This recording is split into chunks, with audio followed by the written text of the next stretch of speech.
because we have a special guest joining us now on the hotline to break down the bombshell that we got tonight or earlier today from Draymond Green and Kevin Durant doing a podcast and an interview that they are starting out, new thing, venture for Draymond Green.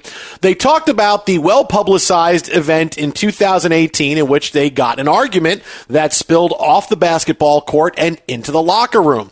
Potentially, this was what pushed Kevin Durant to leave the Warriors and sign with the Brooklyn Nets eventually. But when Draymond and KD talked about it, they didn't seem to blame each other. They talked about how it was GM Bob Myers and head coach Steve Kerr's fault that they let the situation fester and didn't try to solve it. Here's Draymond Green from the interview that says, oh no, it's not our fault, it's their fault. Y'all about to this up. I said the only person that can make this right is me and Kay. And there's nothing that y'all can do, and y'all are going to this up. And in my opinion, they it up. I think so too. They told me right then and there, like, we're going to suspend you for this game. I laughed in their face, literally laughed in their face. And Bob said to me, he said, wow, that was not the reaction I was looking for or expecting. KD went on to say, yes, it was about Myers and Kerr not trying to figure out a solution, and that's why he left. You talk about bombshells. With us now, Ric Bucher, Fox Sports 1, NBA insider, longtime friend of the show. Rick, you're going to get your wish. We're not going to mention the Knicks during tonight because I don't know that we're going to get past Draymond and KD here. Well, then I'm just not doing this segment. I'm going to be like Kelly Oubre Jr. If you're not starting me, then I'm going to go to Charlotte. So, I'll soldier through. I'll soldier through. This is too good. This is too good to pass up. I'll be Manu Ginobili. I have no problem coming off the bench for this one. We were giving you your exit music now. Okay, all right. Well, I guess we'll stay with us. All right, hey, what's your big takeaway from this today? Because I look at this and I go, how badly does Draymond Green want to stay with the Warriors after something like this gets out? Yeah, well, here's the thing. If he was that upset, you would have thought that we were talking about why Draymond Green left. Because the way this was portrayed and the way it was handled, if this is an accurate portrayal of it, and this is what we don't know. I mean, this is the heart of what we don't know. Did Steve Kerr and Bob Myers ever try to get KD and Draymond Green into a room to hash it out? Or did they simply, because they were on pins and needles, walking on eggshells, whatever analogy you want to use, cliche, about already feeling as if Kevin Durant wasn't planning to stay, were they so fearful of upsetting him that they were like, okay, we can't, this might have been two guys going at it. And to me, it was, because did Draymond Green turn the ball over in the situation? And did Kevin Durant want the ball? I mean, they were practically fighting for the rebound when they first got it. Did it send them to overtime in the game? Yes, all of that. But I can tell you, if you're a player of Draymond Green's status, I don't care who it is, if they're clapping their hands for the ball, that's the same as on the playground. Hey, Jack, I'll give it to you when you get it. And I understand KD is the guy, and Draymond should have passed it. But there was two guys involved here that if you're a championship team, you don't treat each other that way when a mistake is made. Draymond Green knew he screwed up. You don't need to let him know. And so I don't know how the Warriors ultimately, if it's an accurate portrayal, it's possible that they tried to get those two guys in a room at the time and they weren't willing to do it, or KD wasn't willing to do it. But Draymond Green said the reason that he wanted to do this, he wanted to talk about it, because he wanted to get it off his chest, because he's been the one who has been blamed for Kevin Durant leaving. And he basically took whatever it was that he was carrying on his shoulders or on his chest, and he dumped it on Bob Myers and Steve Kerr's head. And for KD to co-sign that is one thing because he's no longer there. But for Draymond Green to do it while he's still part of the organization, like ultimately, the only thing that's gained out of it is Draymond Green is trying to clear his name at the expense of the team that he plays for. And I've got to believe that there got to be more conversations had before this team shows up in training camp in order to clear the air on how Draymond cleared the air on that situation. So Rick, the Warriors will take offense to Draymond Green doing this because in my standpoint, I kind of view Draymond as a guy to kind of spouse off anyway. Like that's kind of his personality. They would see this as a bigger deal because this is something that even goes beyond the normal Draymond Green kind of going off and being transparent or loud and bodacious. Yeah, no, 100%. Because Bucky, what he's basically doing is he's suggesting that Steve Kerr and Bob Myers don't know how to do their job. Now, he may have had disagreements with Steve Kerr, and to me, again, that's the distinction. Is like guys have had differences on teams. The fact that they had this difference, and I don't even blame Draymond in the circumstance, like he ran KD off. Nor did KD say that he left because of this. He just said, yeah, they didn't handle it correctly. I think that's being misinterpreted here. But whatever Draymond Green has complained about, it's never been about someone not knowing how to do their job. They may have a disagreement in philosophy. They may be emotionally upset about a certain circumstance or a loss. But this goes way deeper than that. And what he's doing is he's undermining the authority, whether he knows it or not. He's undermining the authority of Steve Kerr and Bob Myers with a team that has a lot of young players on it that now, if they're listening to Draymond, they're looking at Steve and Bob in a different light. Free agents who might want to come play for the Warriors are looking at them in a different light. I just don't know that Draymond Green knows the extent of the damage he did to those two guys by what he said. And I just have to question this. Did it need to be said? If you were doing it just for your benefit, at this point, what is the value of revisiting that and putting it on Steve and Bob, even if that's accurate, which we still, getting only one side of it, I don't know that I'm ready to go quite that far. Well, what if you play the devil's advocate side? Because obviously it's about Draymond's situation now. Can he stay in Golden State, right? How big of a deal, as you said, what kind of damage did he do?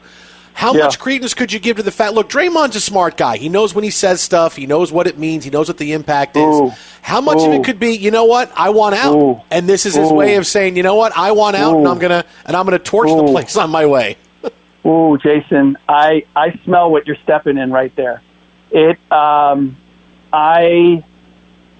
don't know, but I would not put it past him. And the reason is because of a guy that he played with on Team USA, who I know would love to have Draymond Green in his uniform, and that's Damian Lillard. Damian Lillard would love to have Draymond Green. Draymond Green is the player that the Portland Trail Blazers have been trying to find for the last 4 or 5 years, and he's exactly the kind of player that you need next to C.J. McCollum and Damian Lillard to make that team work. And if you do that, then Damian Lillard, there's no more talk about or even thought by Damian Lillard of going anyplace else. So I don't know it, but again, if we're searching for a reason for Draymond to do it, that's about as good of one as I can think of. Man, that's all it took. It took a little road trip to Tokyo to get Draymond Green fired up to start kind of commiserating. That's how the original Big Three in Miami. It was on an Olympic trip to China, if I'm not mistaken, where those guys first started hatching their plan. So, yeah, there's a lot that goes on those Team USA trips, evidently. Hey, Rick, I have to ask you something that's non-related to Draymond and the thing, because I'm curious. Obviously, in L.A., like, there's so much hype was around the L.A. Clippers and Kawhi and all these guys, and it seems like they've kind of trading, because you remember this was a team that was, what is it, grit and grind or whatever that was their mantra. It seems like they're trading away all the grimy players, and they've embraced all the glam with Kawhi and PG. What is the future for this Clipper squad? Yeah, I wouldn't look at it like that. I think that they did go from Lob City, which was more glitz and glam, to more of a gritty team. Grit and grind is actually Memphis, but the Clippers embraced the same concept, same idea with Montrezl Harrell and Patrick Beverley and Lou Williams. But that team was there, in my estimation, there were too many cowboys in that rodeo. Like, there were too many guys that lived by the swag, and they needed more chemistry and more emotional poise than those guys playing with the edge that they did. And I like the direction that they've gone. Look, they still got Reggie Jackson, so their meter as far as craziness is still well above the average. I mean, he alone can carry that mantle for them just fine. But trading out of Montrezl Harrell for a Serge Ibaka, I thought was a good move. Luke Kennard for Landry Shamet, I thought was a good move. Terrence Mann being moved up in the rotation. I like what they have built over the last year. And the biggest problem wasn't that they moved on from Pat Bev. The problem was Pat Bev's making $14 million, and they had 16 guaranteed contracts or 15 guaranteed contracts, and that was before re-signing like Nick Batum and maybe even Reggie Jackson. So they had to create more roster space, and Pat Bev and Rajon Rondo were just the odd men out. And at $14 million, Pat Bev isn't a $14 million player anymore. And the other part is that I've never been more impressed with Pat Bev than I was during these playoffs, when he was getting yo-yoed in and out of the starting lineup, in and out of the rotation, and every time he played, he gave you everything he had, and it didn't change his demeanor whatsoever. And I thought he was really effective. Now the question would be, based on how Reggie Jackson played and Terrence Mann moving up in the rotation and the pieces that they have, Pat Bev was probably going to have to deal with that all next season. Would he be willing? Would he still be a good soldier if that was the role that he was going to have to play? And I have my doubts that he would have. So the combination of having to make a roster move and really looking around and not having any other, I wouldn't have traded. I mean, Serge Ibaka was the other option, and I wouldn't trade him, and it probably would have been difficult to do so because he's just coming off back surgery. Most people aren't going to make a deal for him until they see him play again. So I get why they did it. I did a podcast on this, which is the deal actually makes sense, and it might even work. I don't know if it's going to work, but I understand why they did it and who they did it with. All right, Rick, lastly, hey, the weekly conversation about the Lakers and their veterans that they are signing and pursuing. Yesterday they worked out Isaiah Thomas, Darren Collison. Today they work out Peja Stojakovic and Alonzo Mourning. All right. Hold on, though. Okay. They didn't work them out. This is what I love. LeBron worked them out. Like, we just take it as a foregone conclusion that he's the GM of the team now. I mean, this is amusing to me now, where it's like, we're not even trying to disguise that LeBron decides who's on the roster. Now guys are just coming to him, and I wouldn't be surprised if they worked out at his house, to be honest with you. Like, yeah, look, come on over. Anyway, you ask your question. I couldn't. I'm so amused by that. Like, we've ripped the curtain off of the fact that LeBron James basically runs the Lakers. Look, obviously he likes all the vets, and if this could work. If he keeps working all these guys out, Rick, eventually, they're going to hit on some over 30 guys that are going to work out for him. Yeah, the funny thing is you look at all the guys that they worked out, and I've also heard that now that Pat Bev has been moved on to Minnesota, there's a better chance that Rajon stays in Memphis. But I had heard that if they decided to let him go or move on, if he became available, there's a possibility he could wind up going back to LA, that to the Lakers. Oh God. That would depend on, obviously. Yeah, I know. But hey, look, I don't know what to tell you. Here's the thing.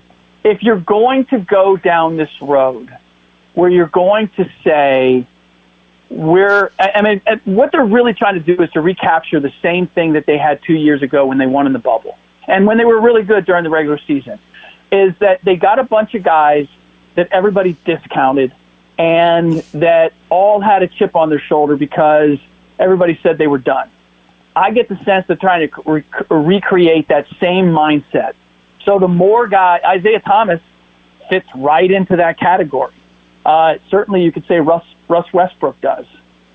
You can go down the line. Like all the old guys that they brought in have been, people have devalued them, and they're proud guys. Now, I don't know that physically they have enough, and chances are you're not going to get 3 months off and then play in the bubble. So I don't know that this blueprint will work, but I understand why they're doing it, and I respect it. I may disagree with the model. I may say that the model's not going to work, but they're being consistent. They have a plan. They have a vision, and they're executing it. And I'm never going to be mad at somebody for having an idea and seeing if it works. It's the people that either change in midstream or don't seem to have a plan that I have a greater issue with. So I don't think it's going to work, but I again, in much the same way with the Clippers trade, I get why they're doing what they're doing.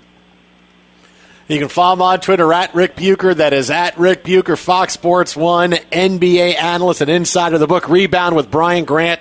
Available Amazon, Barnes & Nobles, wherever you buy books. Rick, as always, buddy, appreciate it, man. And despite the fact we didn't talk Knicks, thanks for sticking around. I appreciate it. Kemba, yo.